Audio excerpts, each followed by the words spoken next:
Welcome to MindShift Mechanics. Today we're going to talk about mastering VLOOKUP in Excel on macOS. As you can tell, we have two sheets. We have a data sheet and a VLOOKUP sheet.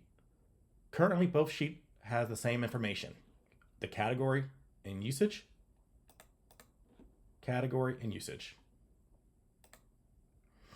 The purpose of a VLOOKUP is to reference information on a table and bring it to another sheet. So I like to kind of generate these training sessions in a way that portrays real life scenario. You're not always going to be pulling information from the same sheet. It's either going to be on a different sheet or a different workbook. So on the data, let's use some very simple categories: pepper, salt, and for the usage, we can use 60% and 40%. The goal is, on the lookup sheet, is to reference the category and pull the usage. So the category we want to identify, salt. And B2 would be the VLOOKUP formula. It will start with equals VLOOKUP, open parentheses, the lookup value. Well, the lookup value is going to be A2. Comma. The table array is going to be the data. That's where we're going to try to find salt within this table. So that would be between B9 to C11.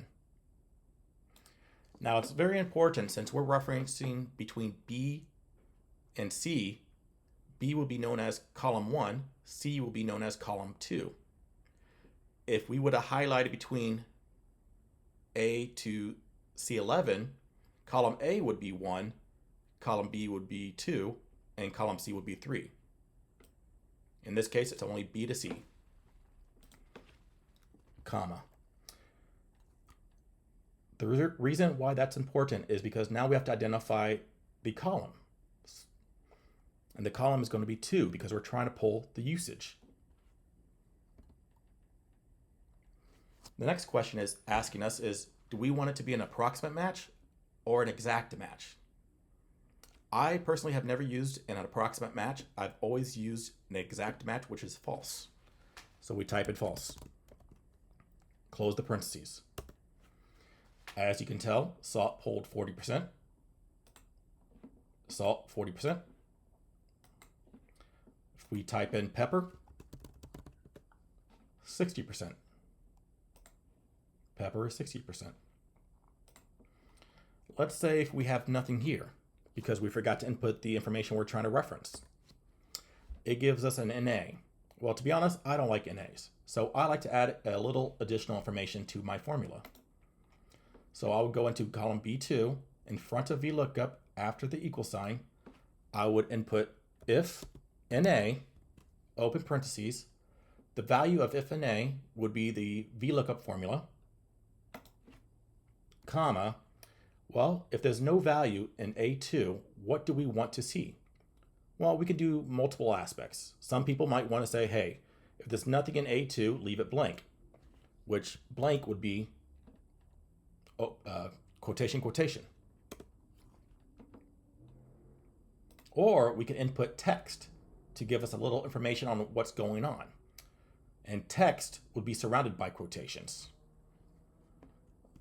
Choose correct category. So in instance, salt will pull the 40% usage. Pepper will pull 60% usage. Blank will be nothing. Let's say if I use 2, 2 will be nothing. But let's assume something. Let's say we added 2 to our database. So category, we want to add 2, and we want it to be 70%.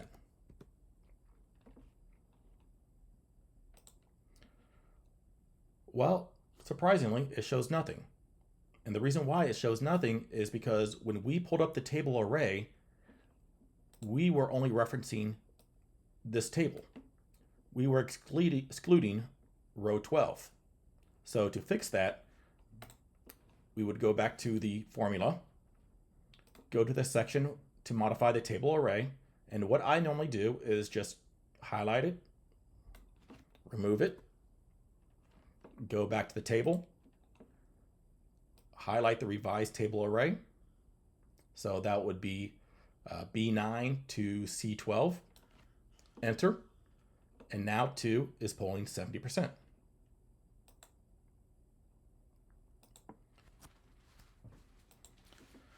Well, that's it for this training session. I really do appreciate you joining the channel of MindShift Mechanics. Eventually, we're going to get into more complex VLOOKUPs where they might be surrounded by if statements. But if you should have any projects you would like to go over, please send them my way and we can talk and make a presentation out of it. Thank you and have a wonderful day.